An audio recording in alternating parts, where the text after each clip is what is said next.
Yes, dear children, welcome to grammar class. Today in this class, come on, let us discuss one more important topic in English grammar, that is finite and non-finite verbs. Finite and non-finite verbs. Dear children, these finite and non-finite verb groups are very important. We have to use all these things in our daily conversations. Come on. If we have a complete idea regarding this chapter, really, it would be better for our fluency. Dear children, see there, especially in a sentence, it is common factor subject verb object. Subject verb object. Some other factors also there, subject complements, object complements, helping verbs, main verbs, like this. Okay, let it be. Come to our point now, finite and non-finite verb group. See children, here verb can be divided into two types. Verb can be divided into two types. Those are finite verb and non-finite verb. Finite verb and non-finite verb. Dear children, see there, what is meant by finite verb? Finite verb is one. Finite verb is one which has specific tense. Which has specific tense. It carries tense along with it. Without the other part or word in a sentence, we can identify easily. It's a tense. So it carries tense along with it. Which has specific tense, person and number. Person, specific tense, person and number. Therefore its form changes accordingly. Its form changes accordingly. While non-finite verbs, no, it will not changes. According to the tense, according to the person, according to the number. But finite verb, it changes accordingly. Okay children, see there, see every sentence, every sentence has a finite verb, compulsory. Every sentence has a finite verb. It is common. See there, okay, every sentence needs two finite verb. Every sentence needs two finite verb. Example, am, is, are, was, were, had, have, do, did, done, like this. All these are finite verbs. All these are finite verbs. Okay children? Yes, most probably I think you got complete idea regarding this. Children, one more time I will repeat the same one.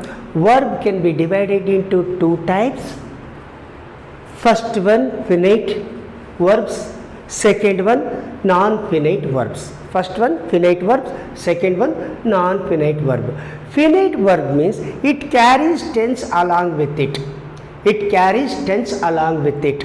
For example, you see here, finite verb is one which has a specific tense, person and number. So therefore its form changes accordingly. Every sentence needs a finite verb.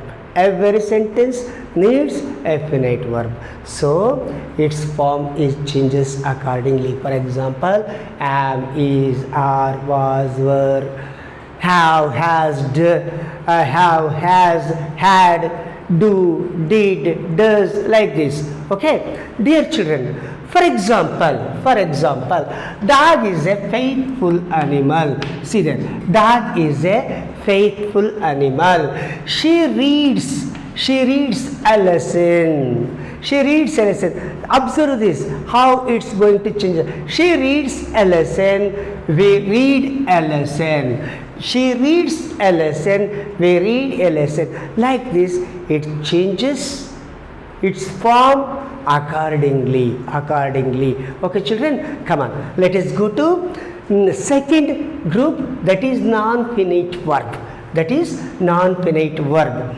A verb which does not, as I already told you, a verb which does not change its form, even if we change the person and number or tense in that one. So, of the subject in a sentence, if we change the number or persons in subject of a sentence, it does not changes, it remains. But finite verb, it will changes accordingly. But non-finite verb, it does not changes its form. While if we change the person and number of the sentence of the subject in a sentence, if we change the subject's number or subject's tense, person or number in a sentence, non-finite verb does not changes its form, okay, its original form. See there, for example, be, being, been, V3 form, V1, V2, V3, V1 ing. I already explained in previous classes. And to plus verb. For example, listen here. See here, he wants to buy a car. See there, he wants to buy a car. This is non-finite. He wants to buy a car. We change the number in the subject V.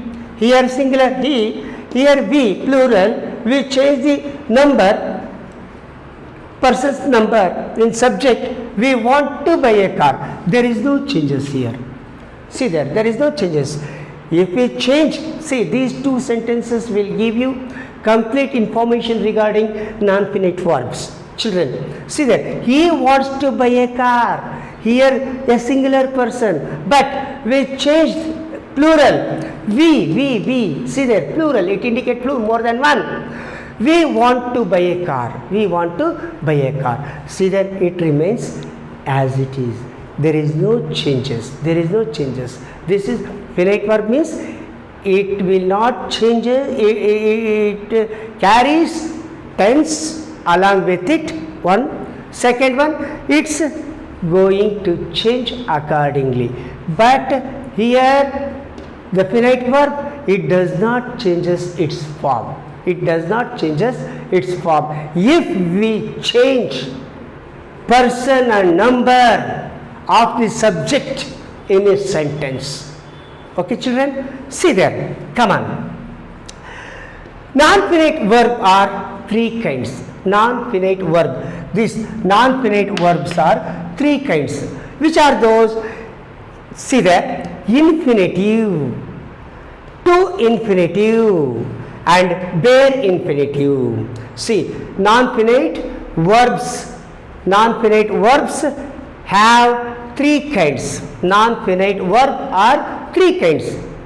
We have three kinds of non-finitives: infinitive, to infinitive, and bare infinitive. Infinitive, it is the base form of a verb. Infinitive. To infinitive, which is used with to verb. To plus verb. So, before the verb, which is used to before the verb, to buy, to go, to see, to come, to write, to read, to play, like this. Okay, bare infinitive, the infinitive without maker to is used after the auxiliaries like shall, should, may, might, can, could, do, did, does like this. Okay, these are bare infinitive. Bare infinitive. The infinitive without the maker to is used after auxiliaries. After auxiliaries. Okay, auxiliary verbs you know. Can, could, may, might, have, had, has, did, does, like this. These are bare infinitive. Okay, children, I hope it will more useful for your English learning. Okay, children. Okay, thank you.